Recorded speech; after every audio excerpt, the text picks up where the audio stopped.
네, 최경련의 정치본색 시작하겠습니다. 오늘 함께할 세 분 소개해드립니다. 김종대 전 의원, 김준일 시사평론가, 김민아 시사평론가 나오셨습니다. 안녕하세요. 예, 안녕하세요. 예, 뭐 본물 터지듯이 나오고 있습니다.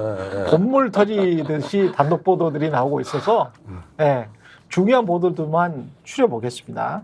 첫 번째는 이 JTBC 단독 보도, 저는 이것도 굉장히 중요한 보도라고 생각을 하는데, 2022년 9월 23일에 검찰에서 도이치모터스 주가 조작 고발인 조사를 시작하는 그 시점부터 해서 한 일주일간 10월 20일까지 한 달치를 입수를 해보니까 그중에서 이게 지금 전체가 36번 통화를 한 거죠? 네. 36번 이종호와 김건희가 통화를 했다. 이종호는 1심, 2심 다 주가 조작 공범 유죄 확정된 사람입니다. 그리고 그 김기현 변호사가 폭로했던 그 카톡 대화에 3부 처리하고 3부 보고, 그 사람이 이종호인데, 이종호랑 김건희랑, 근데 이종호는 뭐 한참 전에 통화한 기억이 없다라고 거짓말을 했어요. 36번에는 예. 전화 문자가 같이 들어가고, 전화 문자. 그다음에 전화를 했는데 뭐 안 받은 것까지 들어간다라고 하는데, 그렇군요. 상식적으로 전화를 했는데 안 받았는데 계속 전화하진 않았을 거 아닙니까? 예. 그러니까는 어떤 형식으로든 연락이 됐다라고 우리는 추정할 수 있는 기록이 나온 것이고, 그렇죠. 이종호 씨는 여기에 대해서 이전에는 지금 말씀하신 대로 김건희 여사 옛날에나 통화했고 뭐 이 이후에는 거의 이 전화번호도 모르고 그랬다 이렇게 해명을 했는데, 그러한 해명이 다 깨지는 이런 보도가 나온 거고, 이 보도 이후에 다른 언론에다가 경향신문이라든가 이런 데다가 지금 설명을 해놓은 게 있어요. 근데 설명이 잘 납득이 안 되는 설명인데, 뭐라고 설명합니까? 내가 직접 통화하지 않았다라고 지금 주장을 합니다. 쉽게 얘기하면은 직원이 통화한 거다 이런 식으로 얘기를 하고, 나는 그래서 그 통화 사실을 몰랐다. 김건희 여사가 나에게 전화를 했다는 것을 몰랐다. 그러니까 요즘에는 자기와 관련된 일인데 자기가 몰랐다는 사람들이 굉장히 많아요. 아무튼 예. 그런 식으로 지금 설명하고 있지만 납득이 되지 않는다. 말이 안 되는데. 근데 이제 이거 자체가 이제 김건희의 주가 조작과 관련해서 중요한 단서를 제공할 수 있는 거죠. 일단 본질적인 내용은. 그죠? 그러니까 이게 네. 이제 이종호랑 연락한 적 없다, 이제 잘 모른다라고 얘기했다가 하필 이 시점이 2020년 9월 23일인데 이때 이제 본격적으로 주가 조작 사건 고발인으로 황희석 전 법무부 인권국장 이제 소환한다라는 보도가 나온 상황이니까. 그렇죠. 그러니까 그냥 추론을 해보면은 네. 도이치모터스 주가 조작과 관련해서 이거 어떻게 입을 맞출지 상의를 뭐 해야 되는 그런 상황이 아니었나, 이렇게 추론할 수밖에 없어요. 그리고 당시에 검찰총장은 누구였어요? 윤석열이었잖아. 윤석열이었죠. 2020년이면 윤석열이. 그렇죠. 네. 근데 이게 그러니까 윤석열 검찰총장일 때, 윤석열 검찰총장이 지휘권을 가지고 있을 때는 네. 수사가 진행이 안 되던 상황이었고, 그렇죠. 그때 이제 이 수사를 지휘할 수 있는 권한을 법무부 장관이 이제 수사 지휘를 못하게 하거나 그랬지 않습니까? 검찰총장이 수사 지휘를 못하게 한 거고, 그게 지금까지 어거지로 유지가 되고 있는 거잖아요. 그렇죠. 그때 수사 지휘를 못하게 할 즈음에 이제 그 이후에 이제 이 통화가 이루어진 겁니다. 즉, 윤석열 총장이 막을 수 있었던 시기에는 전화할 필요가 없었는데, 윤석열 총장이 이거를 막지 못하게 되니까 전화를 한 거 아니냐, 서로 이렇게 추정하는 거죠. 실제로 고발인이 황희석이 고발을 했었을 시점과 고발인 조사를 시작했을 시점에 갭이 시차가 한 5개월 나는 거 아니에요. 그죠? 그러니까 이제 그동안에는 지금 말씀하신 대로 이종호나 김건희가 뭐, 다 막아줄 거야. 우리 총장님이 아마도 추정을 한다면 그런 상황이고, 그 다음에는 이거 진짜 못 막는 거 아니야? 그래서 황급히 전화를 했던 것 아닌가? 그렇게 이제 추정해 볼 수 있는 거 아니에요? 김건희가 네. 이종호한테 전화한 횟수가 훨씬 많습니다. 김건희가. 네, 저 중에서 25차례예요. 그러면은 누가 더 급했겠습니까?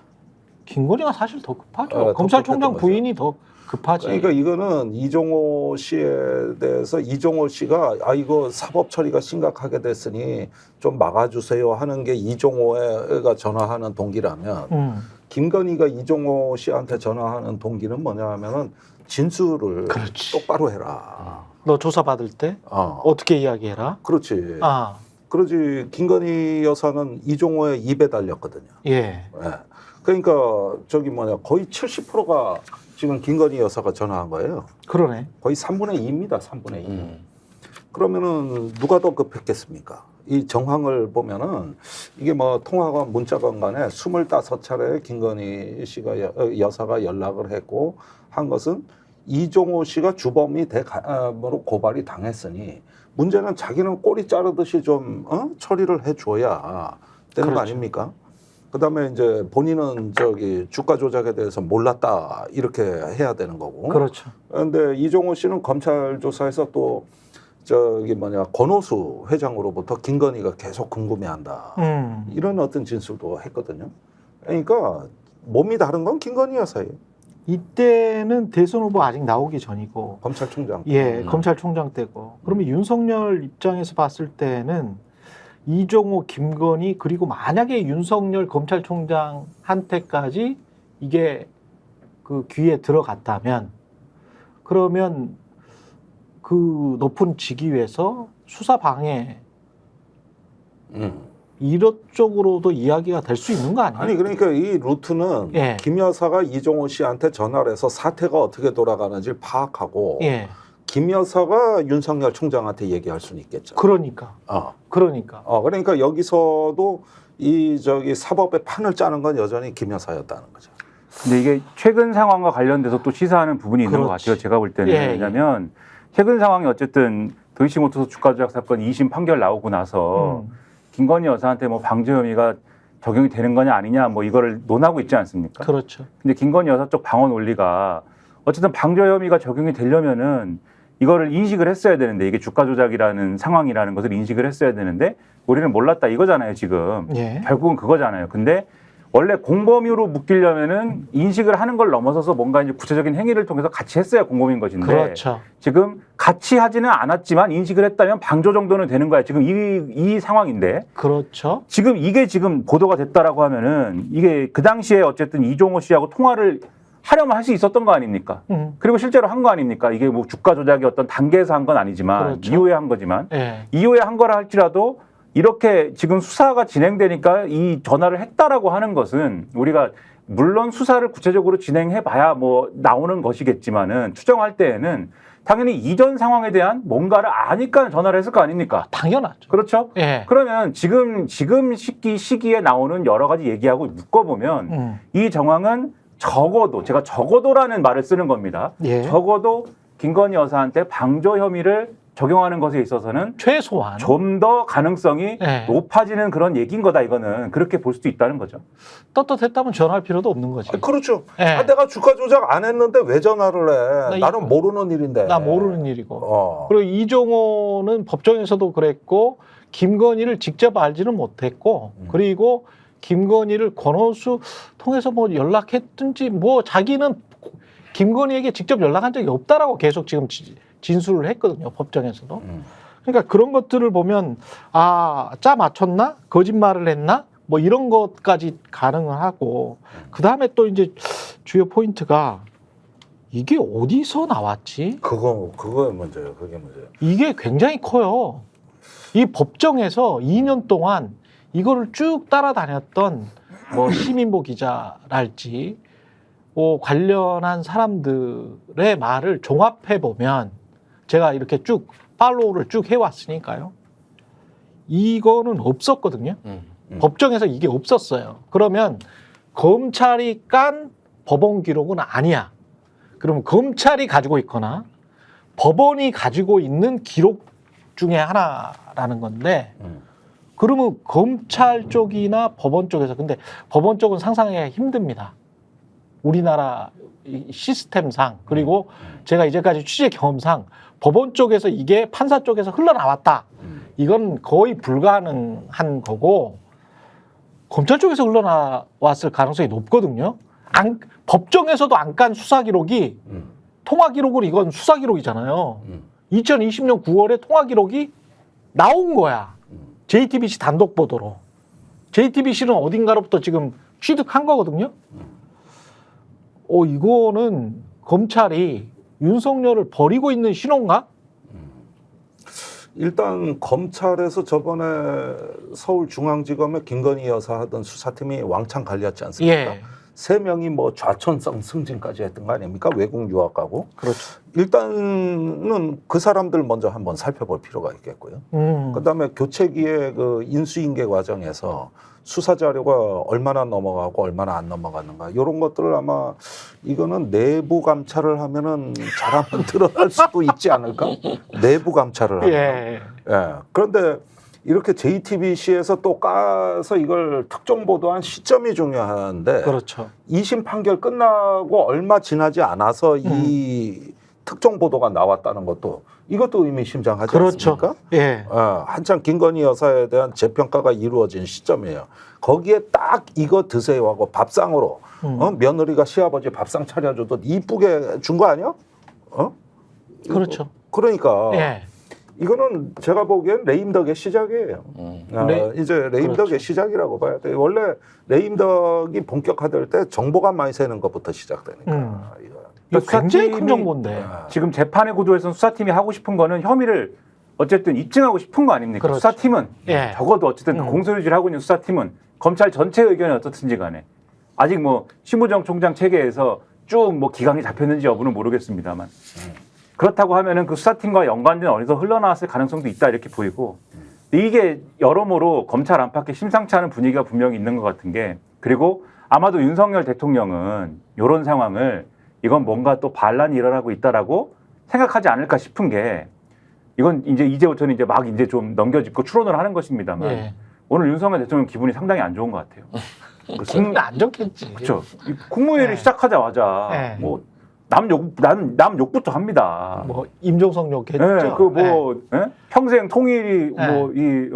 평생의 소원이라더니 북한이 그런다고 뭐 손바닥 뒤집듯이 하냐 뭐 네. 갑자기 국무회의를 하다 말고 통일운동하면 종북주의라고 욕하고 안 하면은 또 안 한다고 욕하고 뭐. 근데 그러니까 그것도 갑자기 남욕을 하기 시작하는데 예.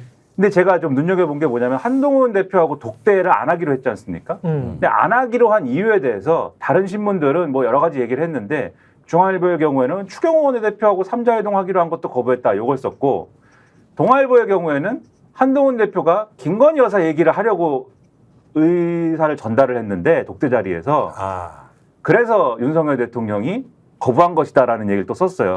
그 맞춰보면 애초에 한동훈 대표 측에서 이제 상상입니다. 여기서부터는 퍼즐을 맞춰보는 거예요. 한동훈 대표 측에서 김건희 여사 얘기를 뭔가 하려고 했는데 그것에 대해서 대통령실이 거부하기 위해서 추경호 원내대표까지 셋이 얘기하자. 근데 셋이 얘기하면 김건희 여사 얘기를 못할 거 아닙니까? 둘만 아는 얘기를 해야 되는데 그렇죠?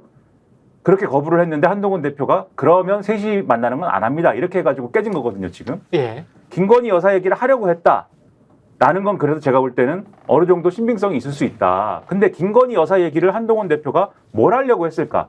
최근에 앞서 말씀하신 이제 뒤에도 한참 얘기하겠지만 공천 개입 얘기도 있고 여러 가지 얘기가 있지만 제가 볼 때는 이런 얘기도 있을 거다. 사법 처리 어떻게 하겠느냐에 대한 방향이나 이런 얘기도 검찰 출신 아닙니까? 다. 그렇죠. 그리고 윤석열 대통령이 계속 의심하는 게 뭐예요? 지금 검찰 조직이 이원석 총장 시절에 한동훈한테 줄 서는 거 아니야? 계속 의심했던 거지 않습니까?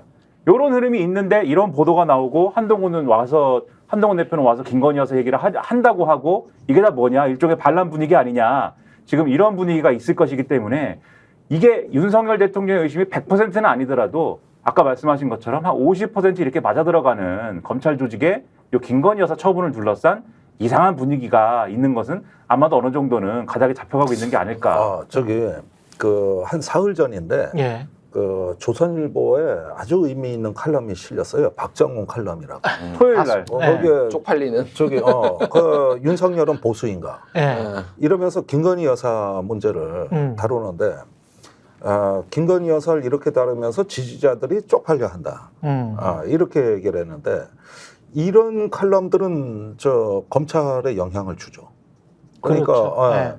일단은 그쪽에 어떤 뜻있는 검사가 보기에는 우리가 이런 평가받는 대통령한테 왜 벌벌기해야 되느냐.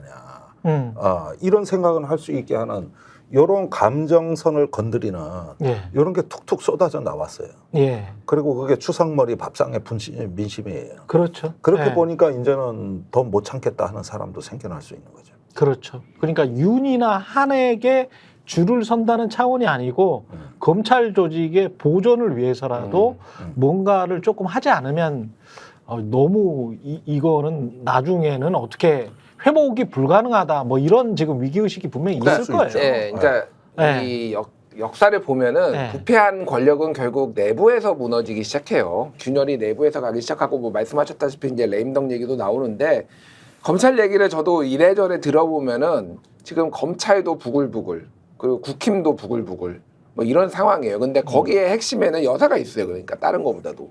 여사 언제까지 우리가 이 뒤치다거리 해야 되냐. 국힘도 의원들 지금 그런 얘기하고 있거든요. 뭐 우리가 나중에 얘기하겠지만은 저는 진짜 그 특검 통과될 수도 있겠다 이러다가 진짜 지금 의원들 심상치 않아요. 물론 이제 뭐 원팀으로 해가지고 이제 단속이 들어가겠지만은 예. 이거 지금 매일 나오고 있잖아요. 지금 오늘도 그렇죠. 지금 우리가 얘기할게. 그래서 굉장히 심상치 않고 말씀하셨다시피 이거는 이제 검찰에서 나왔다라고 봐야 되는데 누가 이거를 줬을 것인가는 중요하지 않은 것 같아요. 예, 뭐 지금 뭐 그걸 어떻게 그렇죠. 찾아낼 수는 없지. 찾아낼 수도 없어요. 예. 이거는 그러니까 수사기록 본 검사들 꽤 많아. 그러니까 결국은 이거는 김건희 특검으로 갈 수밖에 없다. 뭐 왜냐면 검찰이 이거 기소하겠습니까? 그렇죠. 제대로 기소 못할 거라고 보고 예. 결국은 뭐가 됐든 특검으로 갈 수밖에 없는 흐름으로 가는 것 같아요. 그렇게 됐으면 좋겠는데 굉장히 포괄적인 특검이 될 것 같습니다. 지금 공천개입과 관련해서는 계속 또 이야기가 나오고 있고 어제 서울의 소리랑 함께 방송을 했었는데요. 그 관련해서 그 김대남 전 비서관 이름이 나와버렸기 때문에 왜냐하면 보도하기 전에는 사실은 보도 자료를 안 냈었는데 그 보도 직전에 그 기자들에게 이제 보도 자료를 돌려서 본인이 커밍아웃을 했어요. 그래서 말도 안 되는 또 변명을 하고 그랬기 때문에 이름이 지금 나와버린 상황이라서 김대남 전 그러니까 시민사회 소통 쪽에 있는 비서관 직무대리까지 했었던 사람이죠. 낮은 자리가 아닙니다. 그렇죠. 예, 네. 직제상으로도 대통령실에 그래도 상위 네. 그룹에 속하는 사람이고 또 맡은 일 자체가 그렇죠. 이게 상당히 시민사회 쪽의 어떤 소통 통로라 그러면은 이 사람이 이제 주로 극우 유튜버들 초청해가지고 그러니까요. 예, 사진도 찍고 대통령실 구경도 시키고 대통령이 제일 좋아하는 거 아닙니까? 그렇죠. 예, 그러는 걸 봤을 때는 어쩌면은 대통령의 심기와 멘탈을 관리하는데 아주 중요한 부서라고 할 수가 있고, 예. 그다음에 이제 우호 세력을 만드는 그렇죠. 하나의 그 연결고리도 되는 거고, 또 인정도 받았다고, 그렇죠. 일 잘한다고. 그래서 이 돌쇠같이 예. 뭘 시키면 빨리빨리 하고 예. 바로바로 결과를 피드백해주는 스타일이고. 인정받은 그 과정도 웃기지 않아요? 그러니까 이명수 너가 나를 때리면 공격하면 공격할수록 내가 이쪽에서 인정을 받아. 이거는 야, 이 사람들의 멘탈리티, 사고방식이 그러니까 인정을 해줬다는 그 사람들의 사고방식이 MBC가 공격을 하고 뭐 이른바 진보 언론이 공격을 하면 너는 잘하고 있는 거야. 그렇지. 어떻게 이런 아니, 그러니까 유치한 생각을 하고 계속 유치한 게 아니라 이게 전형적인 간신의 멘탈이라고. 그게 간신의 멘탈이에요? 전형적인 간신의 멘탈이죠. 그렇게 해서 권력자의 선호를 기가 막히게 경로를 딱 보고 선제적이고 적극적으로 성과를 내는 이게 간신의 정확한 그 경로라고 할 수가 있고요. 그런데 사실은 본인은 이념이 없어요. 그런 것 같아요. 본인은 이념이 없어요. 나는 우파처럼 비춰줘야 공천받기도 좋고 내 밥줄이 튼튼해지는 거야. 그렇지, 우파처럼. 그러니까 우파 수박이요. 이 사람은 우수박이야, 우수박. 우파 수박이라고. 마음속은 극우파가 아니야. 마음속은 극우파가 아닌데 근데 그냥 그렇게 비춰주는 게 좋은 거야. 그래서 장진수 기자 얘기는 그 이명수하고 대화 중에 대통령이 너무 이념으로 가서 탈이다. 맨날 이념 얘기하고 무슨 뭐 자유 얘기하고 먹고 사는 게 제일 중요하지. 뭔 그렇죠. 이념이냐. 이런 얘기를 많이 했다는 거예요. 그런 걸 봤을 때는 전형적인 수박이자 간신. 이렇게 볼 수 있겠습니다. 황당합니다. 그래서 이제 이 사람이 10월까지인가 이제 근무를 했어요.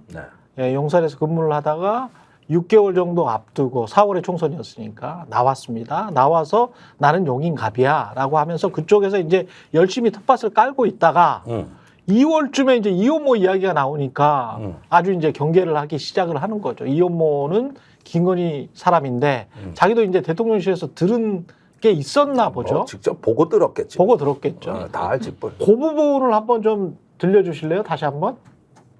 그 이혼모 하면 어떤 사람이야? 여사 문제잖아. 그렇죠. 예. 그거를 지금 그 저기 용인갑으로 가게끔 예. 작업치고 있는 거를 바로 이철규가 하고 있다고. 아, 그거를요?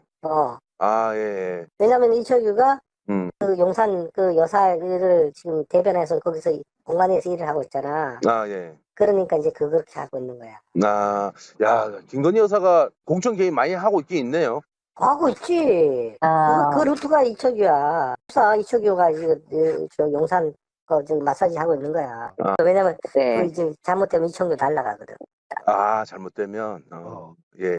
이혼모 잘못되면 예. 이철규가 날라가. 아, 자, 저게 지금 김건희, 이철규 당시 공관위원 이 루트는 당시에도 의심을 했었잖아요.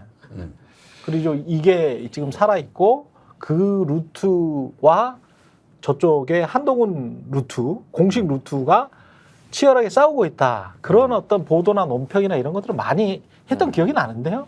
그러니까 저는 그러니까 저걸 보면서 어저께 진행하시는 것도 봤는데 네. 이게 좀 엉뚱한 얘기인데 예.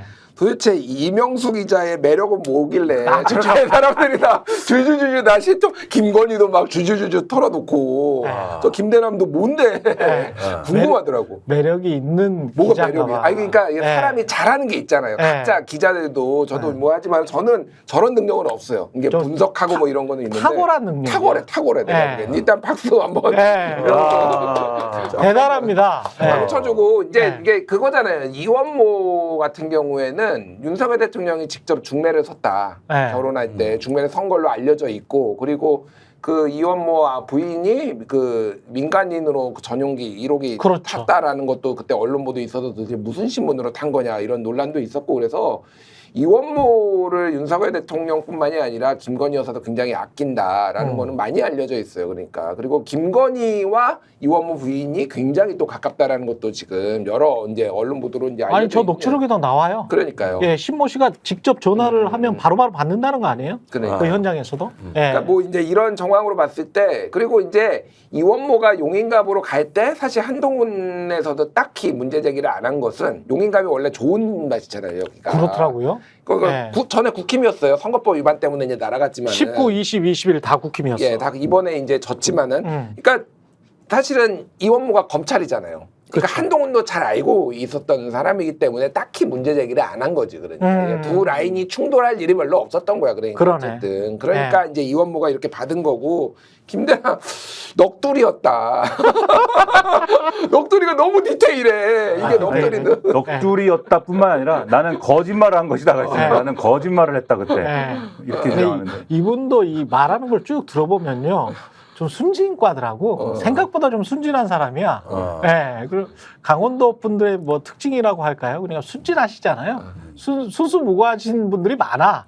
예. 그러니까 두 가지인 것 같아. 하나는 예. 순수할 수도 있고 하나는 본인이 권력 과시욕이 굉장히 강한 사람들 있잖아. 김건희 여사도 그랬거든 그때. 그러니까 너무 막 자랑하고 싶은 묻지도 거야. 않은 말을 막 해줘. 막 계속 하는 거야. 우리가 뭐 좌파 뭐 오야부이네 막 이런 얘기 막 이상한 단어까지 써가면서 저 김대남도 제가 보기에는 뭐 전 잘 모르는 양반인데 저 자리에 가서 자기가 권력을 보니까 이거를 누구한테 막 얘기하고 싶은데 그렇지. 이명수가 살살 긁은 거지. 예.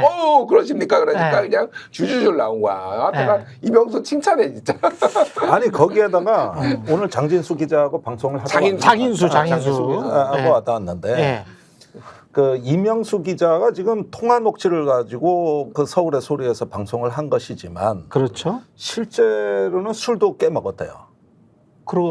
김대남하고 예. 이명수 김대남하고. 기자가 예. 나는 정말 궁금한 거는 사실은 그 자리에서 한 얘기거든. 아. 그러니까 이거는 이명수 기자가 앞으로 어떻게 입장을 밝히느냐에 따라 가지고 이걸 훨씬 뛰어넘는 엽기와 변태 민낯을 우리가 앞으로 보게 될 것이다. 예. 사실 전화 통화보다는 술 마실 때 더 많은 얘기를 하지 않나? 그렇죠. 상식적으로? 제가 듣기로도 네. 그 김대남의 진술만으로만 만약에 취재를 다른 방중 취재를 하지 않고 김대남의 진술만으로만 다 덮어서 아 이런 거 저런 것도 있어요라고 쭉쭉쭉쭉 보도를 했다면 아마 이것보다 훨씬 더 쇼킹한 이야기들이 훨씬 더 많습니다. 훨씬 더 많을 거예요. 훨씬 더 많습니다. 그러니까 야 이거 진짜 용산은 정말 강아지판이구만. 돌아가는 게 무슨 가게냐 여기가? 마트도 이렇게 운영이 안 될 것 같다야. 한 10명 운영하는 마트도 이런 수준은 아닐 것 같아. 스스로 자평하는 부분들이 있어요. 근데 그런 것들을 그대로 이제 개인의 독백처럼 김대남의 개인의 독백처럼 듣고 이거를 다른 사람들한테 확인 취재는 불가능하잖아요. 그리고 야 다른 저 용산에 있었던 사람한테 야 똑같아? 너도 같은 의견이야? 이렇게는 말하지는 못하잖아. 그러니까 이제 그런 게 취재가 안 되니까 그런 건 불가능하니까 보도를 안 하는 것뿐이고 그러니까. 그 5시간 안에는 굉장히 이 나라가 정말 강아지판으로 운영되고 있다는 어떤 의심을 가질 만한 그런 말들이 많이 나와요. 그건 나중에 책으로 나올 것 같은데. 예. 7시간 책도 나왔잖아요. 그렇죠. 예, 그게 뭐. 근데 어떻게 비서관 직무대리까지 한 사람이 그렇게 인식을 하냐는 거지. 모든 거는 김건희로 통하고 나는 공천하려면 윤석열이 아니고 김건희한테 해야 줄 서야 되고 뭐 어떻게 그렇게 생각을 하냐는 거지. 실제 그러니까 그렇죠. 그러니까 이분이 네. 애초에 용인에 갔을 때 내가 자력으로 한번 해봐야겠다 이렇게 생각하고 갔을까? 대통령의 든든한 지원과 뭔가를 기대하고 가지 않았겠습니까? 뭔가? 그런 내가 여기 그래도 용산에 있었는데 그리고 이분이 용산에만 갑자기 이제 용산에서 뭐 갑자기 나타난 분이 아니고 윤석열 대통령 선거운동을 한 거잖아요. 대선 때. 그렇죠. 무슨 선거본부에 어디에 조직국장인가 뭔가를 했어요. 또 이분이. 그래서 전국에 무슨 단체를 쭉 뭐 하는 뭐 실무적인 역할을 하고 뭐 그런 걸 했단 말이에요. 그리고 이분이 이제 그 보수 단체를 했던 관여했던 사람들한테 하고 다닌 얘기를 보면 윤석열 대통령이 대선 후보 시절에는 자유롭게 전화도 하고 문자도 보내고 했지만 그 이후에는 대통령이니까는 우리는 이제 아닌 걸로 아는데 그다지 자유롭지 않은 부분도 있지 않느냐 전화나 문자가 그때 그러면 그 대리로 전화를 이렇게 해준다거나 대리로 문자를 보내거나 이런 역할을 누가 했느냐 내가 했다 이런 얘기도 하고 다녔다는 거예요. 그러면 제가 볼 때는 윤석열 대통령에 대해서 이런 얘기 하고 다니는데 누가 와가지고 제지를 안 한 거 아닙니까? 그렇죠. 그러면 제가 볼 때는 윤석열 대통령하고 그렇게 용산에 있지만 그렇게 먼 사이는 아니에요. 제가 볼 때. 그렇게 먼 사이는 아닙니다. 그렇죠. 근데 이분이 김건희 여사 이 얘기대로라면 김건희 여사, 김건희 픽에는 밀리는 거예요. 이게 용산 권력의 본질이다라는 거를 보여준다는 말씀을 드리면서 이 이원모 건이 왜 또 재밌다고 생각하냐면 애초에 이원모 전 비서관은 공천 신청한 데가 강남을이잖아요. 그렇죠. 그때도 잘 생각을 해보면 강남을에서 사고가 났거든요. 박진 전 외교부 장관이 여기 현역이었잖아요. 여기다가 자기가 현역이니까 자기가 신청했단 말이에요. 그 이원모 전 비서관이 여기다 또 신청했지 않습니까? 그렇죠. 그러니까 둘이 충돌한 거지 않습니까? 그런데 이렇게 충돌을 한 상황에서 윤석열 대통령이 화를 냅니다. 갑자기 화를 내서 아니 왜 다들 이렇게 좋은 지역구에만 공천 신청하면 어떡하니? 화를 내서 그 당시 보도로 확인된 겁니다. 화를 내서 이게 박진 장관한테 하는 얘기냐 이원모 전 비서관한테 하는 얘기냐. 왜냐하면 그때는 김건희 여사가 뭘 꽂았다라는 얘기는 그때는 안 했을 때니까 박진 전 장관도 어쨌든 윤석열 대통령하고 윤석열 대통령이 이 선택을 해가지고 외교부 장관을 한 사람이고 이원모 전 비서관도 용산에 있었는데 어쨌든 용산에서 비서관 한 사람이고 윤석열 대통령과 가까운 사람이면 둘 다 윤석열 사람일 텐데 그때 시각으로는 두 사람이 거기서 충돌을 했는데 왜 여기 강남에다 신청하고 그래? 화를 내는데 누구한테 화를 내는 걸까? 누가 비키는 걸까? 이렇게 굉장히 관심 많이 가졌거든요. 그렇죠. 둘 다 사라졌어요. 한 명은 종로로 갔나 그렇고 한 명은 이제 용인으로 갔나 그런 거잖아요. 근데 그때 그 교통정리를 어떻게 한 거냐를 지금 생각해 보면은 결국은 그때 윤석열 대통령 믿고 현역이 자기 지역구에 신청한 사람이 이원모가 신청해서 이게 조정을 못하는 상황이 되니까 그러니까 윤석열 대통령 믿고 신청한 사람하고 김건희 여사가 뒤에 있는 사람하고 같이 신청을 해서 조정이 안 되는 상황이 되니까 둘 다 날아갔다는 얘기가 되는 거거든요. 근데 이게 이해가 되십니까? 윤석열 대통령 믿고 신청한 사람이 우리가 기존의 보수 정당에 논리되려면 돼야죠, 무조건. 예. 이 사람이 날아간 거예요, 지금. 그리고 물론 문제지만, 물론 문제고 그리고 법적으로도 문제지만. 그러니까 이 정치적으로 봤을 때 이 사람이 날아간 거고, 그래서 이게 모양새가 이상하니까는 옮기는 사람이 용인으로 옮겨서 그렇죠. 거기서 대통령 백 믿고 뭘 하려던 사람이 지금 또 날아간 겁니다, 이게. 그렇죠. 그러면 용산에서 제일 힘센 사람이 누구냐가 여기서 나오는 거다. 제가 이렇게 보는 거예요, 지금. 그리고 행태가 저는 멘탈리티와 행태 그다음에 제일 마지막으로 지금 이거는 이미 이제 장인숙 기자가 이미 말을 해버렸으니까 자유롭게 말을 할 수 있는데 마지막으로 하려고 하는 게 이제 고발 사주잖아요. 네. 고발 사주거든요. 근데 이게 고발 사주가 결국은 저는 어떤 그 말을 들었을 때 이제 어떤 것과 연결이 되냐면 KBS, MBC 탄압 그리고 반국가 세력 댓글과 연결이 돼요. 그러니까 한동훈, 김건희의 댓글 공작팀이 있나? 댓글팀이 있나? 그런 이슈가 한 1개월, 2개월 전에 잠시 불거졌었잖아요. 근데 이 친구가 지금 했던 것들 보면 극우 유튜브 초청해가지고 청와대에서 사진 찍기 놀이하고 그리고 극우 유튜버들은 지금 대통령이나 김건희 여사가 자주 듣는다라고 하고 그리고 그들이 말했던 것 위주로 세상이 돌아가고 언론인들이 많이 쫓겨나고 막 KBS 같은 경우는 완전히 망가져버리고 TBS는 회사가 없어질 상황인 거잖아요. 근데 이 뒤에 그러니까 대통령 부부 뒤에 어떤 이데올로기를 전달해주는 팀이 한낱 한국 사회에서는 아마 이데올로기적으로는 이념적으로는 1%의 지지를 받기도 힘든 극우 유튜버 생얼로 만약에 나온다면 극우 유튜버들이란 말이야. 그리고 그거를 관리 또는 협조 관계를 유지하는 시민사회 소통이었던 거죠. 이 사람은. 그러면 이게 연결되는 고리들 그리고 이 사람이 그 이후에 했던 행태가 댓글 공작이랑 좀 비슷해. 요 말 있잖아요. 그 딜치기 전에 하려고 했던 것. 그러니까 이철규에게 보내려고 했던 문자. 그거 한번 들려주실래요? 이게 그 확정되면 그 다음 바꾸기 어렵잖아. 그렇죠, 그렇죠. 그러니까 이걸 어떻게 좀, 근데 니네가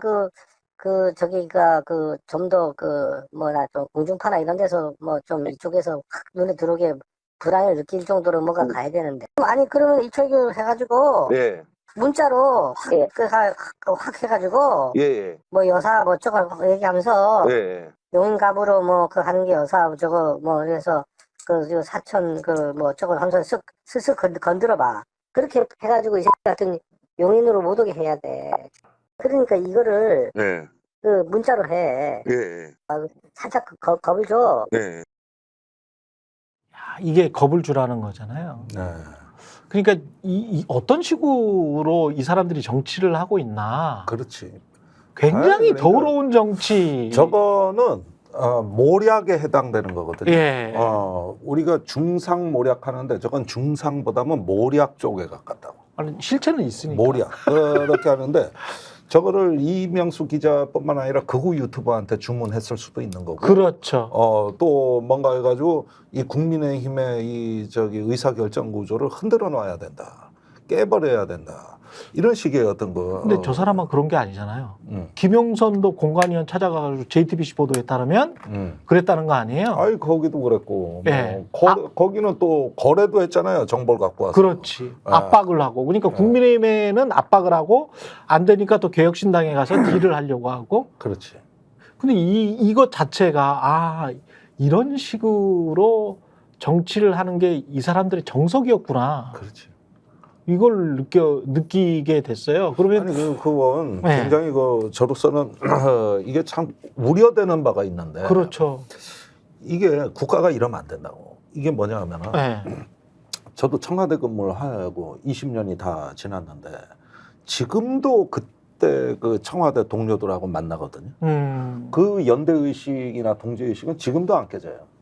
그리고 우리가 이렇게 만나는 그런 사람들 중에서 대통령이나 영부인을 욕하는 사람을 내가 본 적이 없어. 다 그 시절을 그리워하고 자부심을 갖고 있고 그 정권에 대한 책임감을 느껴요. 그러니까 국가에 혼신했다라고 생각하는 거잖아요. 네. 근데 저런 거는 뭐냐면은 그런 과거의 청와대의 어떤 정서와 문화를 감안했을 때는 있을 수 없는 일이에요. 그죠. 우선 다른 직장보다도 대통령실은 특별한 직장이에요. 그렇지. 그런데 저런 식의 어떤 시정잡배 같은 얘기를 하고 다닌다 이러면서 뭐 한다 그러면은 대부분 저렇게 가기 전에 대부분 대통령실에서 정리가 됩니다. 이번 총선에 나갈 걸러지죠. 사람들 네. 몇 명이냐, 그다음에 거기서 서로 또 부딪히는 놈들이 있냐, 당하고는 협의가 잘 되냐 해서 싹 정돈을 다 해줘요. 정돈을. 근데 여기서도 김 여사가 그걸 했다 그러지만은 사실은 속으로는 흑심이 들어 있기 때문에 그렇죠. 이때 내 눈앞에 이익이 있으면 정권이고 뭐가 없다고 이 사람들은 오로지 자기 이해관계로 뭉친 공동체야. 이 맞아요. 정권 자체가. 그러니까 정확한 얘기를 하셨는데 이제 가치 공동체나 이념 공동체가 아닌 거예요 여기는. 그러니까 그런 거 공동체라고 보기도 힘들어요. 어쨌든 예. 근데 이 결사 뭐 이 정도로 보는 게 맞을 것 같습니다. 근데 그러니까 이런 게 있어. 어쨌든 뭐 이제 정치권의 관행을 인정해주면은 내가 이번에 공천을 못 받거나 좋은 자를 못 받아도 여기에서 우리가 같은 어떤 정치적 지향점이 있고 그러면은 나중에 중용될 수도 있고 뭐 그렇죠. 이런 것들에 대한 약간의 어떤 신뢰 같은 게 이제 물론 그렇죠. 그게 깨지기도 하고 뭐 그래서 불만도 나오기도 하지만 섭섭하기도 할 수 있고. 근데 여기는 지금 못 먹으면은 지금 못 먹으면은 절대 기회가 없으리라는 걸 그렇죠. 아는 거야. 이거는 완전 네. 이전 투구예요. 그러니까 이 사람들 아까 말씀하셨지만은 정말로 다 극우냐? 극우도 아니야. 그러니까 극우도 어쨌든 아닌 것 같아. 막 아무나 데려와가지고 내가 네. 극우 코스프레도 하고 어쨌든 내가 따먹을 것만 이번에 하면 되는 거예요. 근데 여기에서 이게 그렇다고 김 여사 뭐 정무감각 좋다라고 얘기하지만은 엉망진창인 게 보이지 않으니까 그렇죠. 다 충돌하는 거야 이게. 그러니까 교통정리도 안 되고 그러니까 서로 다 폭로하겠다라고 하고 거기서 공작하고 있고 개판이다 진짜. 아사리판이다. 그게 진짜. 개판이 맞는 게 실제 개 영상 쇼츠를 보면 예. 이제 개 2마리가 있어. 예. 그런데 여기 밥그릇 2개를 놓고 예. 신호를 주면 이제 쫓아와서 먹는데 이게 개판인 경우가 어떻게 돌아가는 걸 보니까 예. 와서 집 앞그릇에 집밥을 먹으면 돼. 예. 그럼 뭐 평화로워 아무 일 그렇죠, 없고. 그렇죠. 그런데 집 밥그릇을 먹기 전에 옆에 밥그릇을 먼저 엎어놓더라고. 그래서 옮겨 싸워. 그래서 완전히 개판을 만들어 놓고 집 밥그릇으로 그때서야 그러네. 오는 거야. 이게 네. 힘이 세니까요. 예. 그러면 이 새끼는 가만히 있냐고. 그러다가 집안이 난장판이 되는 거야 이게. 그러니까. 근데 이게 예. 뭐 개판 얘기 하셨지만은 네. 이 상황이 대통령실 그러니까 저는 황당한 게 황당해요, 지금 말씀하신 사실은. 것처럼 대통령실 사람들이 네. 총선 출마를 이번에 많이 하려다가 저렇게 된 사례들이 있는 거잖아요 지금. 예. 그러니까 아까도 드린 말씀인데 그 과정이 웃기다는 거예요. 다들 물어봤을 거 아닙니까 대통령한테. 다들 아니, 어쨌든 대통령한테 물어본 물어본 제말 한번 들어보세요. 몰라. 아니 제 말 한번 들어보세요. 물어봤어요 대통령한테 네. 무조건. 네. 제가 왜냐하면 그거는 하게 돼 있습니다. 왜냐면 네. 대통령실이라는 데는 어쨌든 직장 아닙니까? 그렇죠. 이 직장 그만 다니고 출마할래? 예. 저 직장 그만 다니고 출마하겠습니다. 절차가 있을 거 아니에요. 그렇죠. 그러면 그거 최종적으로 오케이 도장 찍어주는 사람은 대통령이잖아요. 예. 그 대통령이 지금 말씀하신 대로 출마하려는 사람은 빨리빨리 정리하고 출마해.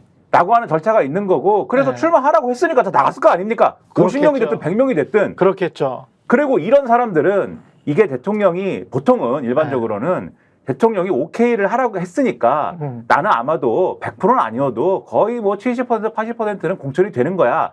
이렇게 하고 가는 건데 제가 생각할 때는 지금 윤석열 정권의 윤석열 대통령은 와가지고 어떤 녀석이 나 총선 출마하고 싶어요라고 해요. 그러면은 출마를 하는 거는 개인의 자유 아닌가? 그냥 하라고 하는 거예요. 너는 출마해라 그러면. 출마해라. 근데 이거는 정무적 판단이 아니지 않습니까? 제 상상이에요. 그냥 그래서 다들 출마 허가를 득한 거예요. 갑니다. 근데 실질적으로 정무적 판단, 누가 어디에 나가야 되는지에 대한 판단은 윤석열 대통령이 오케이 찍어준 거와는 별개로 커튼 뒤에서 김 여사가 한 거예요. 그러니까 지금 실제로 지역에 간 사람하고 실제로 어느 지역에 누가 꽂힌 거하고 이게 이게 균열이 난 거잖아요, 지금. 그래서 한 지역구에서 자기들끼리 충돌하는 바람에 지금 폭로를 하는 거 아닙니까? 그러면 그 공천이라는 게 그렇기 때문에 제가 늘 이거를 이런 식으로 말씀드리는 게 용산하고 여당하고 예. 과거 정권처럼 청와대와 여당 관계로 공천을 조율했으면 그것도 당연히 드러나면은 사법 처리될 수 있고 문제가 될 수 있지만 그러면 이렇게는 안 되는데 이렇게 안 되는데 그 루트가 아니고 김건희 여사가 암적으로 이 커튼 뒤에서 드러나면 안 되는 방식으로 조율을 하고 그것은 여당을 막으려고 하고 이거는 인정할 수 없는 방식으로 되는 과정이 있었기 때문에 관철이 안 되고 관철이 된 것도 있지만 안 돼 버리고 안 된 게 지금 튀어나오고 이런 개판이 된 것이다. 근본적으로 대통령이 문제, 그다음에 대통령 플러스 김건희 여사의 문제 이렇게 구성이 되는 거다 지금. 잠시 광고 보고 30초 후에 돌아오겠습니다. 예. 아니 왜 아직도 3년간 같은 통신사 인터넷 계속 쓰고 계세요?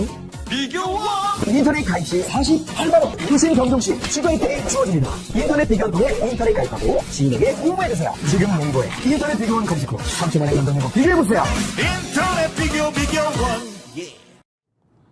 네, 인터넷 가입 혜택 비교하느라 시간 낭비하고 계시는 분들에게 3년마다 가입만 해도 현금 사은품을 주는 인터넷 비교원을 소개합니다. 인터넷과 휴대폰 그리고 가전제품 렌탈을 비교원을 통해서 가입하고 가입할 때 최대 48만 원, 알뜰폰 또는 휴대폰을 통신사만 변경해도 최대 30만 원, 정수기 렌탈 최대 30만 원, 총 합하면 최대 108만 원까지 될 수 있습니다. 현금 혜택 받을 수 있습니다. 현금 사은품 혜택을 원치 않으면 삼성 55인치 TV로 선택 가능하고요. 인터넷 신규 가입 후 소개한 친구가 가입할 경우에는 신세계 상품권 4만 원을 무제한으로 드리는 이벤트 진행 중입니다. 그리고 가입할 때 스픽스 유튜브 보고 왔다라고 말씀해 주시면 고함량 비타민 B가 들어있는 웰세이브의 비타민 B 제품도 따로 드리고 있습니다. 지금 바로 1670-2571 연락 주시거나 네이버에서 인터넷 비교원 검색 후 문의 주시기 바랍니다. 단독 보도가 계속 쏟아지고 있습니다. 요거 예. 김민하 평론가 얘기한 거 제가 짧게 예. 하나만 에피소드로 얘기할게요. 예. 뭐냐면은 이게 윤석열 대통령의 즉흥성과 무책임성으로 인해서 빚어진 사례예요. 그러니까 즉흥성과 무책임성. 용산에서 직원들이 출마하겠다라고 막 이렇게 얘기가 네. 나오면은 대통령이 그래 나가서 잘해봐 뭐 이렇게 얘기를 했다라는 네. 거예요. 그러면 그 얘기인즉슨 소위 말해서 TK나 PK의 좋은 자리를 어느 정도 보장해 준다라고 당사자들은 인정을 했는데 네. 대통령은 네. 본인이 정치 천재라고 생각해요. 나는 맨 땅에서 회등해가지고 여기까지 대통령이 됐잖아. 니들도 험지 가서 잘해봐. 약간 이런 분위기가 돼가지고 출마한 사람들이 다 벙쪘다라는 거예요. 교통정리가 하나도 안 되니까 아까 얘기했듯이 여러 명이 좋은 데로만 다 가려고 하고 있고 그거를 조율을 한 게 김건희 여사인데 김건희 여사도 한동훈하고는 또 얘기가 안 된 거야. 그러니까 한동훈은 또 계속 그러니까 한동훈 쪽에서는 왜 여사가 거기에 관여를 그러니까. 하느냐 막 이러는 거지. 원래 한동훈은 김건희 여사의 존재 자체를 인정을 안 하고 있는데 갑자기 사과하겠다라고 한 그 문자 5개 있었잖아요. 그랬죠. 그 제가 국힘 쪽으로 얘기 들은 거는 그 앞뒤로 무슨 문자가 있었는지를 생각해 보면은 그렇죠. 이 사과가 진정성이 있게 받아들였겠냐. 그러니까 추론은 앞뒤로는 다 공천 누구 이게 다 있는 거야. 이 상황에서 이게 엉망 개판이 돼 버린 거야. 그러니까 이게 네. 아무런 건 조율이 안 돼 버린 거지. 그러니까. 이제. 근데 이 이야기 조금만 더 할까요? 그러면 근데 대통령실은 왜 이걸 별 생각 없이 그러니까 야 이거 뭐 그냥 작은 거야라고 지금 생각하고 지금 넘어가려고 하는 분위기가 여러 곳에서 감지가 되는 것 같은데 왜 이렇게 생각할까요? 야 공천 개입 이건 뭐 별것도 아니야. 다 그래요. 지금 국민의힘 의원들도 네. 거의 제가 알기로는 대다수가 그렇죠. 그렇게 얘기하고 지금 있어요. 제가 들은 것도 대통령실도 그런 분위기라는 거야. 출입 기자들한테 이야기 들어보면 그냥 뭐 이거 뭐 별거야? 나머지 것보다는 훨씬 더 작은 걸로 생각을 하고 있대요. 왜 그렇지? 그런데 네. 이 부분에 대해서 그 외에는 다른 수단이 없기 때문에요. 그런데 이서부화에 나오지 않습니까? 저 포도 실 거야. 막 그냥 못 먹는 거 이렇게 이런 식인데 대처가 안 되는 상황이에요. 그렇죠. 이런 정권이 굉장히 취약한 거예요. 그러니까 이게 그 박근혜 대통령 탄핵 때도 다 별거 아니라 그랬어요. 처음에는. 그러다가 나중에 정유라가 나오고 태블릿 PC가 나와서야 그때 이거 뭐냐 하고 하다 넘어갔다 그랬지. 그 전에는 아무 위기가 없었다고 봤다니까요. 대표적인 게 정진석 비서실장입니다. 그때 새누리당 원내대표 하면서 제가 직접 많이 들었거든. 정재석 그 같이 국방위 하면서 예. 나 야당의 공세야 뭐 하는데 진짜 그래 생각하더라고. 진짜로 그때 진짜로 그래 생각하다가 태블릿 PC 때 처음 위기감을 느껴낸 거거든요, 그게. 그러니까 이게 일종의 어떤 자기 기만이에요. 그리고 이렇게 전부 다 이거 저 시스템 공천한 거니까 별거 아니고 지들끼리 한 얘기로 치자. 그게 오늘 이게 아침에 그 시선 집중에 나온 그 국민의힘 사무총장 장동혁의 오늘 발언도 그래요. 거기에도 뭐냐면 그분들끼리 얘기입니다. 거기는 그분들끼리. 장동혁 의원은 여러 뭐 중원부원 했는데 잘 들어보면은 모른다는 취지예요. 난 몰라요. 그러니까 이분들은 제가 볼 때는 심리적 거리두기를 하고 있습니다. 아니 난 몰라. 서로 간에 네. 불리한 거는 몰라. 그쪽에서 벌어진 일에 대해서는 얘기 안 할 거고 어차피 상관없어. 뭐 우리가 했나? 뭐 이런 분위기예요. 왜냐하면 장동혁 사무총장은 친한계잖아요. 그러니까 한동훈 쪽에서는 지금 몰라. 그쪽이 잘못했지. 이런 분위기인 것 같고 아까 이제 대통령실 분위기 말씀하셨잖아요. 거기도 이게 예를 들면 아까 김종대 의원이 말씀하신 것처럼 동지적 의식으로 똘똘 뭉쳐가지고 있으면 각자 걱정을 막 하면서 이러다 큰일 납니다 하겠죠. 근데 그게 아니지 않습니까? 내가 그렇다. 책임지나? 그렇다. 리더가 걱정을 하면 그 걱정하는 분위기에 또 이게 또 나름대로 이제 기대에 부응해야 되기 때문에 열심히 할 겁니다. 근데 리더가 별거 아니라고 생각하면 대통령실이 뭐 누가 책임집니까? 책임질 이유가 없잖아요. 그러네. 그러니까 다들 미뜨미지근한 거예요. 나 안 잘리면 되는 거네. 그렇죠. 리더는 지금 윤석열 대통령은 정치는 제가 생각할 때는 정치란 건 원래 이렇다고 생각할 가능성이 큽니다. 왜냐하면 지난번에 선거라는 거는 패밀리 비즈니스라고 하지 않습니까? 뭐 이렇게 얘기했잖아요. 선거할 때. 패밀리 비즈니스를 한 거잖아요. 지금 이게. 그러니까 이런 식의 인식 그리고 공천이라는 거는 원래 대통령하고 뭐 뒤에서 커튼 뒤에서 하는 거 아닌가? 뭐 이런 식으로 생각을 할 가능성이 있기 때문에 리더가 별거 아니라고 생각하기 때문에 분위기 이렇게 돌아가는 거고 국민의힘 사람들은 지금 심리적으로 이미 거리감이 이만큼 있어가지고 뭐 잡혀가는 건 내가 아니다 이런 분위기가 아닐까. 내가 아니다. 근데 여기 하나가 이제 또 하나 그러니까 저도 동의해요. 뭐냐면은 한번 쉽게 얘기하면 사정기관을 우리가 장악하고 있다라는 자신감이에요. 제가 보기엔 이거를 문제를 삼으려면은 각 잡고 하면 문제될 수 있잖아요. 그렇죠. 근데 우리 검찰 장악하고 있는데 뭐 누가 이거를 하겠어? 이렇게 지금 보는 것 같아요. 그러니까 근데 박근혜 있겠다. 때도 검찰 장악하고 있다라고 생각을 했거든. 근데 어느 순간 검찰이 청와대 압수수색에 들어왔어. 사실은 이게 순식간이 기류가 바뀌는 건 순식간이고 아까 전에 그래서 얘기했잖아요. 그 지금 김건희 JTBC 보도 어디서 나온 거냐. 지금 검찰이 심상치 않아요. 물론 수뇌부하고 밑에하고는 다르지만 그렇겠죠. 다르지만 지금 심상치 않다. 제가 보기에는 결국은 균열은 제가 보기에는 검찰에서 나기보다는 특검에서 나고 여기에서 검찰이 따라오지 않을 수 없는 상황이 될 가능성이 상당히 높아 보여요. 제가 보기에는. 실무적인 장악을 했는지 안 했는지도 의심스러워. 아직은 사실은. 시기상조죠. 장악했다고 보기에는. 예. 근데 이런 전반적인 그 분위기를 보니까 일단은 김건희에 대해서는 지금까지 한동훈 대표가 지도부에서 단 한 번도 입장을 낸 적이 없습니다. 그런가요? 대표되고 2달 반 동안에 어떤 논평도 없었어요. 그래가지고 단지 야당이 특검법을 낼 때 그거에 대한 반응을 한 것이지. 뭐 디올백도 무혐의 처리한 거, 주가 조작 그 판결 난 거 한 번도 입장을 낸 적이 없어요. 그런데 문제는 여기서 윤핵관들이 띄워줘야 되는데 용산의 입장에서는 거기가 일렬의 돌격대 역할을 해야 되는데 최근에 그 전선이 입 닫고 있잖아. 와해됐고 김영선 의원 사건이 터졌을 때도 지금까지 침묵하고 있거든요. 그렇지. 그런데 그 윤핵관이 해야 될 일을 이준석이 대신 해주고 있는 게. 그러네요. 갑자기 판이 이제 저도 헷갈리는 거지. 이준석은 왜 그러는 거야? 그건 이제 다른 사연에 다른 이유가 같이 있는 거고. 묶여있기 부분이 때문에. 있기 때문에. 그러니까 제가 요거는 제가 취재한 것과 그동안의 정보를 다 해서 이제 재해석, 재구성 뭐 이렇게 보면 될 거예요. 명태균은 원래 근데 90년대 그쪽에서 핸드폰 팔던 사람이에요. 창원 거창 쪽에서. 그렇게 시작했다가 그다음에 텔레마케팅을 합니다.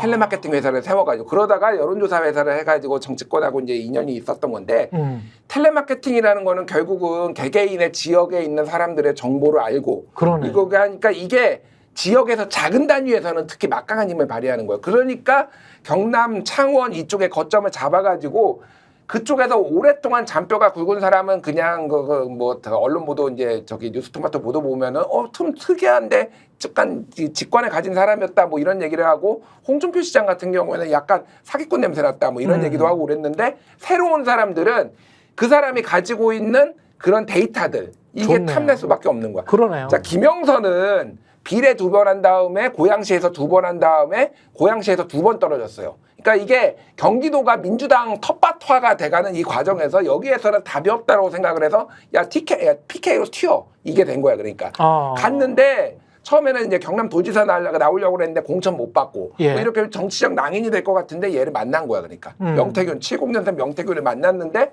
뭐가 있어 보이는 거야. 그러니까 미래한국연구소라는 거를 세웠는데 대표이사가 저 김영선이었어요.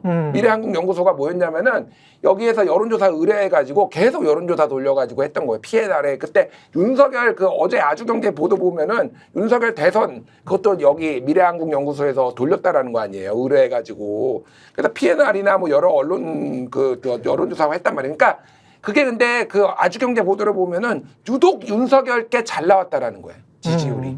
그래서 맞아요. 조작이라는 얘기는 거기다 안 써놨지만은 예. 그래서 심지어는 머니투데이가 같이 하다가 끊어버립니다. 이거 이상하다고 생각해가지고 끊어버렸다라는 내용까지 나와요. 그러니까 이런 것들이 있었고 김건희 쪽 윤석열하고 만난 거는 검찰총장 그만두고 2달 뒤엔가 만났다라고 저는 얘기를 들었어요.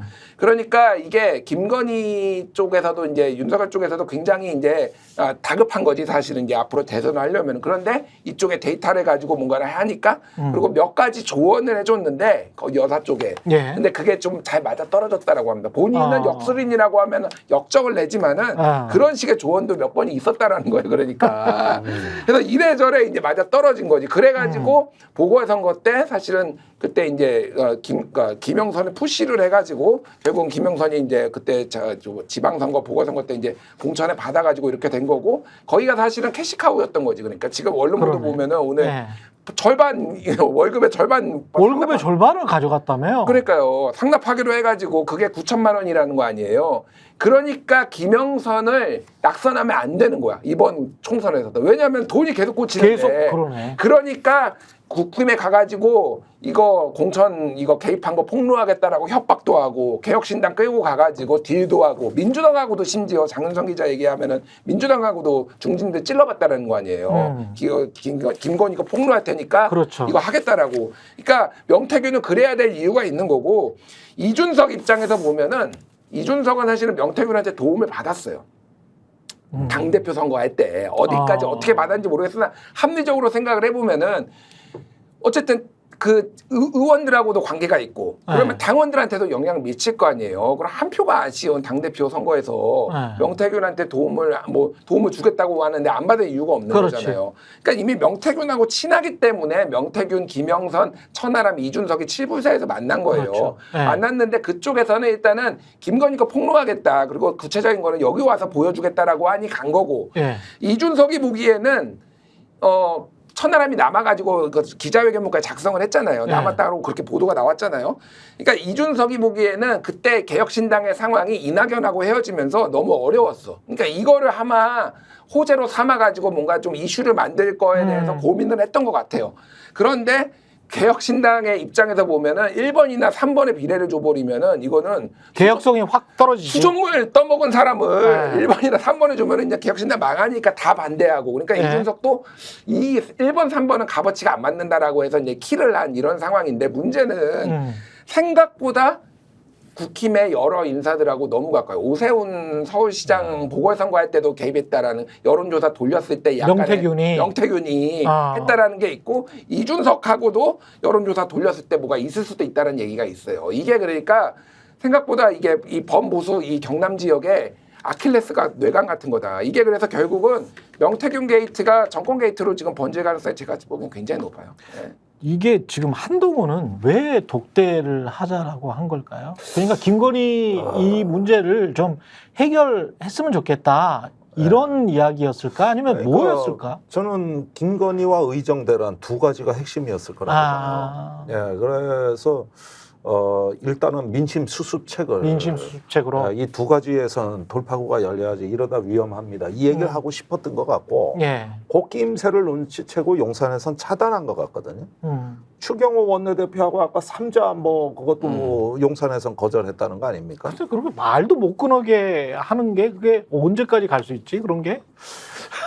아니 그러니까 이제 다 있는 자리에선 하는데 예. 거기서도 하는데 분명히 체코가 따온 성과 이제 떡 벌어지게 하고 뭐 그 체코의 축구를 성과가 없잖아요 지금. 아니 우기면 돼. 우기면 돼요. 본인들은 있다고 생각하니까. 예. 거기에다가 이제 그런 다중이 있으면은 아무래도 한동훈은 고립되거나 위축될 수밖에 없죠. 그 다 한마디씩 해야 되는데 이런 식으로 해가지고 그냥 구워버리고 삶아버리고 튀겨버리려는 만찬인데, 그러니까 지금 갔다 와가지고 한동훈은 더 앞으로 정치가 힘들죠. 가서 뭐 했냐 이 소리 나올 거 아니야. 그러네. 가서 뭐 했냐 지금 민심 수습책도 없고. 한동훈 입장에서는 돌파구를 마련해야 다음 차기 대선 후보가 될 텐데 그게 지금 점점점 가능성이 떨어지고 있는 거 아니에요?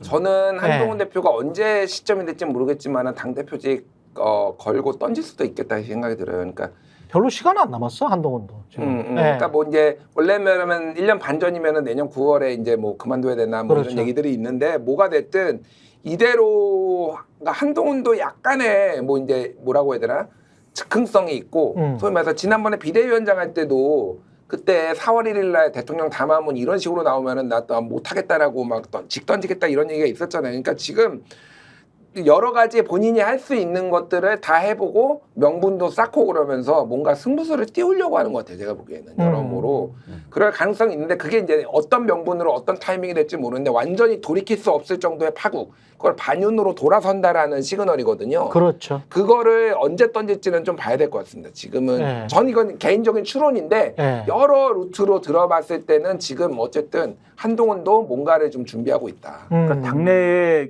그 국회의원들의 기류가 심상치 않은 부분이 분명히 있는 것 같아요. 네. 근데 이 심상치 않은 게 본인들이 나서겠다는 게 아니라 본인들은 가만히 있습니다. 국회의원들. 본인들은 드러내놓고는 네. 안 하고 다 이제 누구한테 가서 하소연을 해야 되는 거잖아요. 그렇죠. 한동훈한테 하는 거예요. 대표님한테 하는 거죠. 대표니까. 네. 닌 그럼 왜 대표가 됐느냐. 이런 얘기를 하는 거죠. 어제 한국일보 기사를 보니까 그런 얘기를 이제 합니다. 대표되고 100일 안에 개혁은 해야 한다. 근데 지금 한동훈 대표가 이 2달 됐는데 예. 한동훈 대표를 뭘 개혁을 하라고 지금 대표를 만들어 놨습니까? 결국은 윤석열 대통령하고 관계를 네. 재정립하고 정신을 차리게 만들든가 쉽게 얘기하면 대통령 정신 차리게 만들든가 못하겠으면 완전히 뭔가 선을 쫙 그어가지고 국민의힘하고 뭐 별개의 어떤 존재로 인식을 시키든가 당신이 전면에 서가지고 그런 걸 해라. 라는 걸 주문을 하는 거지 않습니까? 그렇죠. 보수 재건을 하라는 거를 말하는 거겠죠. 그렇죠. 네. 이런 거를 요구를 받고 있기 때문에 뭔가를 하지 않을 수 없는 상황인데 본인이 아직까지는 적극적으로 못해요. 칼을 쓱 빼다가 말고 그냥 멋있는 척만 한단 말이죠. 그러나 그렇게 계속 가는 것도 한계가 있을 수밖에 없고 그리고 나서면 아마도 주변에서 도와주시겠죠. 우리 조선일보, TV조선, 보수 언론에서 예. 아니 채널A나 이쪽은 제가 볼 때 요즘에 보수 언론 종편 지형이 약간 지금 그렇지. 약간 바뀌었어요. 예, 예. 그래서 아주 복잡하더라고. 예, 조선일보나 TV조선 일부에서 예. 한동훈한테 호응을 할 수도 있고 근데 또 이게 한동훈한테 약간 기대를 지금 접은 부분이 있거든요 또. 근데 나서면 또 모르는 거예요. 그러니까 이게. 그래서 뭔가가 진행이 될 수도 있는데 그거는 실질적으로 한동훈의 다음에 달렸다. 다음 크기가 얼마나 키워지는지에 달렸다. 근데 그러다가 이제 어부지리가 될 수도 있는 게 자꾸 밀어내는 쪽이 있단 말이야. 한동훈을 계속 야 나가 너 어차피 우리 당 사람도 아니었잖아 라고 밀어내는 홍준표 같은 사람이 있어. 그리고 꾸준히 활동을 해. 근데 그 사람들이 영남 쪽에 이제 거대하게 자리 잡고 있고요. 그 사람들이 기존의 국회의원들이야. 그러니까 지금 아까 이제 김민하 평론가가 이야기한 국회의원들 중에서 야 당을 그래도 이거 다 망하겠는데 라고 하는 사람들은 그나마 수도권 언저리에 있는 완전히 영남은 아닌 또는 영남의 전직 국회의원이었던 뭐 이런 사람들이거든. 그러니까 이 사람들은 굉장히 좀 압박감을 가지고 있지만 기존의 세력들 특히 영남을 중심으로 한 홍준표 시장 같은 경우는 그냥 나가. 어차피 내 당이었으니까. 그리고 이제 당을 다시 장악하고 이 생각을 하고 있고 오세훈 시장 같은 경우는 잘 싸워라. 수도권은 어차피 내 거야. 이렇게 어부지리를 생각하고 있는 그게 빤히 지금 보이는 상황이에요. 근데 지금. 이제 홍준표 시장 말씀하시면 네. 그 홍준표 시장도 다 윤석열 대통령 코드 맞춰주는 그 홍준표 대구시장도 김건희 여사 문제는 어떻게 못 하잖아요. 지금. 그렇지. 김건희 여사 문제는 어떻게 해결을 하자 이 그렇지. 분위기지 않습니까? 예. 그러니까 요거를 사실 약한 고리로 봐야 되는 게 상식적인 부분인데. 근데 칼을 뺐다 이게 그렇죠. 꼭 이준석처럼 한동훈도 분명히 얽혀 있는 게 있단 말이지. 물론이죠. 고발 사주부터 해가지고 얽혀 있는 게 없을 수가 없잖아. 근데 그러면 만약에 진짜 내전이 일어나 버린다. 그러면 윤석열 측에서도 가만히 있나?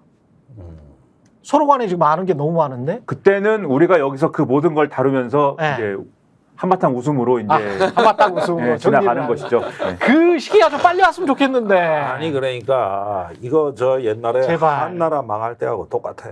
그 간신들이 나라를 거덜을 낸다니까요. 완전히 거덜나네. 그리고 서로 간에 거덜낼 능력을 갖고 정보를 야, 갖고 이게 있기 때문에 한나라 망할 때 얘기하면 삼국지 얘기 아닙니까? 그게? 네. 그래서 삼국지가 생긴 거예요. 삼국지 얘기하면 1시간 동안 또 얘기를 할 텐데 우리가 그만합시다. 나중에 김종대의 삼국지 특집 한번 하죠. 제갈량의 출사표 읽어봐. 그 이전에 나라가 어쩌다 이래 망했냐고 하면서 네. 간신 얘기가 끊임없이 나오잖아. 김종대의 출사표로 한번 하시죠. 나는 왜 출사표. 국방부 장관이 되어야 하는가 이런 네, 걸로. 좋습니다. 최영의 정치분석 여기까지 하고요. 김종대 전 의원, 김준일, 김민아 시사평론가와 함께했습니다. 저는 내일 다시 찾아오겠습니다. 고맙습니다. 나 저희가 얘기할 때 오셔가지고 라이브로 관전하시기 바랍니다. 반드시 주변 사람들 데리고 오시기 바랍니다. 구독, 좋아요, 알림 설정 해주시기 바랍니다. 좀 살려주십시오. 저 좀.